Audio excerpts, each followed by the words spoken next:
Bonsoir à toutes et à tous, merci de nous rejoindre pour cette nouvelle édition. Voici les titres. Le mouvement Trop c'est trop prend de l'ampleur. Le PDCI-RDA et le PPACI unissent leurs forces. Une alliance qui soulève bien des questions. Sur le plan social, le gouvernement annonce l'intégration de 70 000 nouveaux ménages dans le programme des filets sociaux, une avancée dans la lutte contre la précarité. Et enfin, nous parlerons de la drépanocytose, cette maladie invisible qui fait souffrir en silence. Notre invitée en plateau, Stéphanie Touré, bénévole à la Fondation LIA, viendra témoigner de son engagement et du quotidien des patients. À moins d'un an du scrutin présidentiel, un nouveau visage se lance dans la course.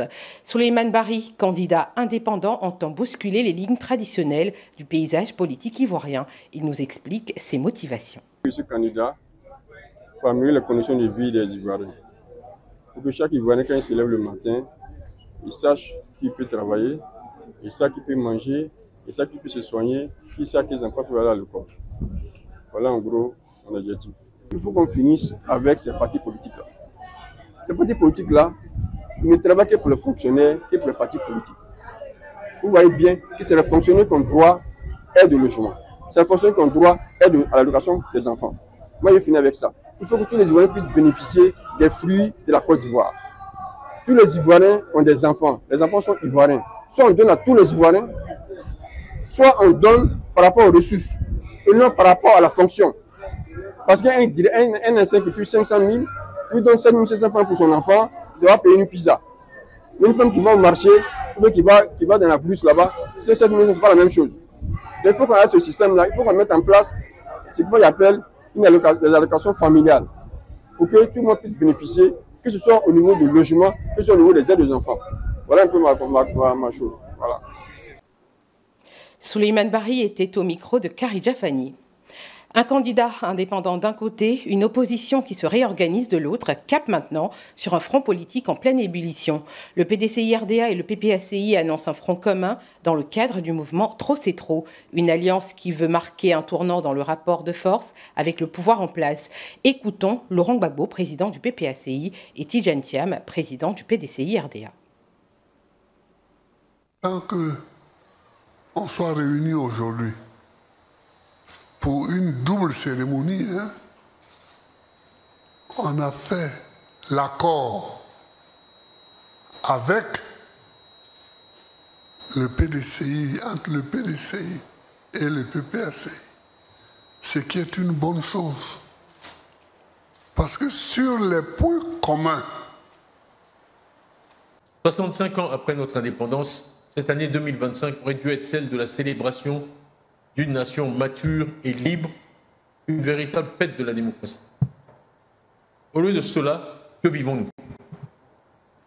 À 4 mois d'une échéance vitale pour notre pays et pour toute l'Afrique de l'Ouest, je voudrais relever 4 points. Le premier, c'est que nous avons une commission électorale dominée par les représentants de l'exécutif ou d'organisations proches du parti au pouvoir, avec 97,5% des commissions électorales locales en URL. Deuxièmement, après une RLE 2024 qui a vu l'inscription de 943 000 nouveaux électeurs, le refus absolu de procéder à une RLE en 2025 avant la plus importante de nos élections est incompréhensible. Alors que tous s'accordent à dire que plus de 4 millions d'Ivoiriens en âge de voter doivent s'inscrire pour que nous nous rapprochions des ratios des autres pays africains en termes de représentativité de notre corps électoral. Troisièmement, nous le savons tous, une liste électorale comprenant trop d'erreurs pour pouvoir servir de base à une élection crédible. Quatrièmement, l'exclusion systématique de leaders politiques, en commençant par notre aîné, le président Laurent Gbagbo. Cette union stratégique soulève de nombreuses questions dans les cercles politiques et citoyens. Derrière cette alliance PDCI-PPACI qui en sort réellement renforcée. Décryptage avec Jean Bonin-Quadio, analyste politique. Bonsoir. Alors, quel est le sens du rapprochement PDCI-PPACI? Alors, il faut dire que c'est un rapprochement qui est surprenant. Parce que après plusieurs tergiversations du camp PPACI, on voit une certaine volonté de de rassemblement. Mais en même temps, c'est une volonté de rassemblement que je qualifierais d'excluante. Mais je vais rentrer plus en profondeur. Vous vous rappelez, il y a quelques années, l'année dernière je crois, à Agboville, Gbagbo avait dit qu'il n'était pas en Côte d'Ivoire pour rassembler l'opposition. Son rôle, ce n'était pas de rassembler l'opposition. L'opposition en a pris acte et quelque temps après, il a lancé un appel à Beaunois au rassemblement de l'opposition autour de sa personne. Cet appel-là, qui n'était pas bien structuré parce qu'on ne savait pas ce qu'il y avait comme contenu dans cet appel de Beaunois-là, cet appel donc a fait chou blanc. Il a fait flop. Et donc, devant toutes ces incertitudes, parce que je crois que Gbagbo, en tant qu'ancien chef d'État, avait une certaine légitimité pour rassembler d'abord le peuple de gauche et éventuellement les tendre vers les autres formations de l'opposition. N'ayant pas fait cela, certains leaders de l'opposition, dont Mme Simone Gbagbo, ont pris le devant des choses en créant avec Afin Guessan, le PDCI, Blé Goudé et autres, Tano Abizi, une coalition, Cap Côte d'Ivoire, qui n'est pas une coalition, je dirais, électoraliste. Cap Côte d'Ivoire est une coalition de protestation et de revendication pour des élections inclusives, pour une CEI impartiale, pour un nouvel... comment dire ça? Pour une nouvelle révision de la liste électorale. Voilà. Entre autres. Mais le PPACI a refusé d'intégrer cette coalition. Le prétexte que le PPACI a donné, c'est que en temps opportun, on vous rejoindra, mais pour le moment, nous sommes nous-mêmes préoccupés à mettre en place notre propre coalition. Voilà. La réalité, c'est que le PPACI n'a jamais mis en place une coalition avec un autre parti politique ou d'autres partis politiques. Mais mieux, le PPACI n'a jamais voulu s'asseoir à la table avec les autres partis d'opposition de gauche, dont notamment le FPI, le MGC, le COGEP et autres. Voilà. Pour des raisons que tout le monde sait, hein, voilà. Depuis que Gbagbo est revenu, ça fait un peu plus de 4 ans maintenant en Côte d'Ivoire, il refuse de s'asseoir avec ses anciens camarades. Il est dans une espèce de confrontation avec ses anciens camarades. Donc il est plus à l'aise avec des gens de GPS de Soro, donc de droite, plus à l'aise avec des gens du PDCI qui se revendiquent également de la droite, qu'avec ses propres gens, à qui on ne sait pas exactement ce qu'ils reprochent. Voilà. Donc aujourd'hui, cette alliance avec le PDCI, on peut l'appeler comme ça, hein, ce rapprochement avec le PDCI n'a qu'un seul but: isoler Cap Côte d'Ivoire et faire en sorte que la vie politique tourne autour de Gbagbo, étant entendu que Thiam est à l'extérieur, que cette alliance-là va être concrétisée, c'est dans le communiqué, au cabinet de Gbagbo. Donc c'est lui qui prendrait donc le leadership de l'opposition en Côte d'Ivoire pour finalement arriver à un boycott actif. Voilà, parce que c'est ça la réalité. Arriver à un boycott actif et donner l'assurance en même temps à ses partisans qu'il sera candidat, ce qui fait que ces partisans n'auront pas besoin ou n'auront pas envie de créer ou de penser à des solutions alternatives. Voilà, donc il atteint l'objectif, donc chercher à être le leader de l'opposition, isoler Afin Guessan, Blé Goudé, Simone Gbagbo et autres, et puis entraîner le PDCI dans sa logique de boycott. Et troisièmement, éteindre toute velléité d'organisation interne en pensant à un plan B. Voilà un peu les objectifs qui sont recherchés dans cette alliance. Est-ce que ça bénéficie au PDCI? Je ne crois pas. Est-ce que ça bénéficie à Gbagbo? Certainement, s'il le fait, c'est qu'il y a intérêt. Est-ce que le PDCI y a intérêt? Je n'en suis pas sûr. Je vous remercie. De la politique au social maintenant, avec une mesure saluée par de nombreux ménages, le programme des filets sociaux s'élargit. 70 000 nouveaux ménages viennent d'être intégrés par les autorités. Une mesure de soutien dans un contexte économique difficile. Le reportage de Diane Idrissa avec la voix de Déborah Bonou. Grâce au registre social unique, la Côte d'Ivoire dispose désormais d'un outil centralisé pour mieux cibler les foyers les plus démunis. À ce jour, 527 000 ménages sont bénéficiaires du programme de filets sociaux. 300 000 reçoivent chaque trimestre la somme de 36 000 francs CFA pendant 3 ans. Je viens de recevoir ça à l'instant. À l'instant, donc je n'ai pas encore commencé. Bon, je compte aller à Djamé, prendre la banane et puis venir commencer mon petit commerce parce que c'est dans ça qu'il y a les. Autre innovation, la popote familiale. Une aide alimentaire directe destinée à 2000 ménages pour la phase pilote. Chaque foyer reçoit un kit d'une valeur de 50 000 francs CFA pendant 6 mois.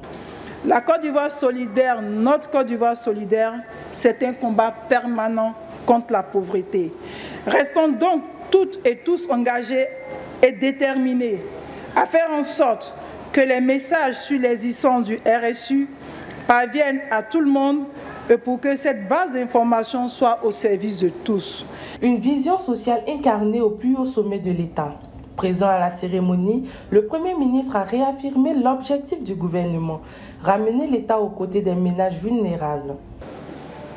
Il y en a à qui on donne l'argent, mais qui prennent une partie pour garder, mais travaillent avec l'autre partie, de sorte que si c'est 36 000 francs que vous leur avez donné aujourd'hui, demain les 36 000 francs font des petits-enfants et l'argent devient 50 000, ça devient 80 000, ça devient 100 000, ça devient 150 000. Voilà ce que nous attendons de vous. Filets sociaux, transferts monétaires, popote familiale, plus que des mots, des actes pour bâtir une Côte d'Ivoire solidaire. Une avancée pour les familles les plus vulnérables. Mais sur les routes, un autre combat continue, celui contre l'incivisme. La commission spéciale de retrait et de suspension de permis a tenu sa session ordinaire de juin. 5 cas jugés, des sanctions lourdes et même une célébrité sanctionnée. Alone pour incivisme routier. Le point avec Pierre Thierry. Face à la montée des accidents ces derniers jours, la commission spéciale de retrait et de suspension de permis a tenu sa session ordinaire de juin pour examiner les cas en cause. Bilan, 5 dossiers traités, dont 4 ont abouti à des suspensions de permis allant de 3 à 15 ans. Ces cas concernent notamment les accidents survenus sur les axes à Zagué-Agboville et à Djamé-Yopougon. Donc on a eu aujourd'hui à prendre des sanctions parce que nous pensons que nous avons beaucoup sensibilisé. Il faut vraiment passer à la phase de la répression. Toutes les entreprises dont les camions ont été impliqués dans les 2 accidents ont reçu des correspondances à l'effet d'immobiliser leurs véhicules et de nous faire la preuve de ce que tous les conducteurs disposent du certificat d'aptitude du conducteur routier. C'est sur la preuve de ces éléments-là que les véhicules seront autorisés à reprendre la route. Parmi les personnes convoquées figure Latis Eloun, de son vrai nom, Nouélé Brice. Il a été entendu après la diffusion sur ses réseaux sociaux d'une vidéo le montrant au volant d'un véhicule en pleine circulation sans tenir le volant. Reconnu coupable d'incivisme routier, il a écopé d'une suspension de permis d'1 an, dont 3 mois ferme. Il faut faire attention à notre vie, attention à tout, à toutes les actions qu'on pose, à tout ce qu'on poste. On est des lumières, une vitrine du public. Du coup, on va faire très très attention. Et surtout, on a vu ce qui s'est passé dans le pays avec les accidents récemment. Donc tout le monde doit faire très attention et personne n'est à l'abri, personne n'est au-dessus de la loi.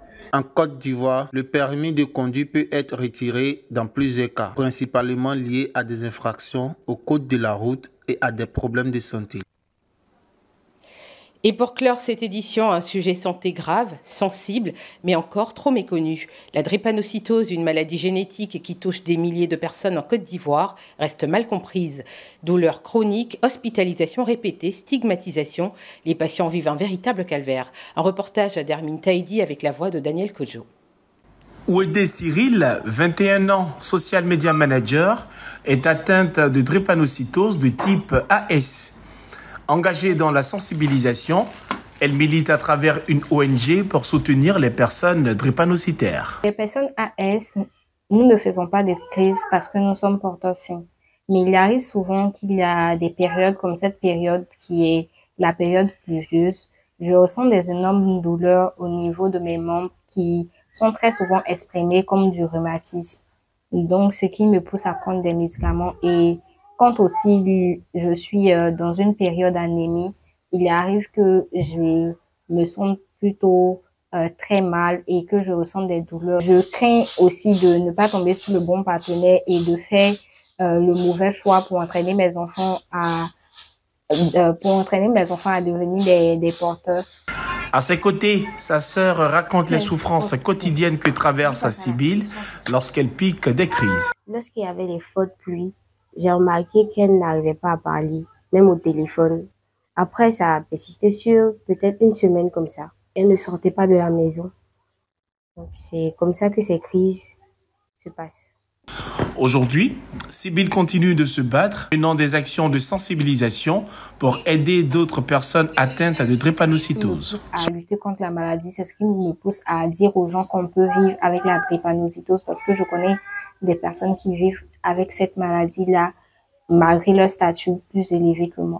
En Côte d'Ivoire, plus de 6000 enfants naissent chaque année avec la drépanocytose et près d'un Ivoirien sur 4 est porteur sain du gène selon le ministère de la Santé. Un chiffre alarmant qui fait de la lutte contre la drépanocytose un enjeu de santé publique majeur.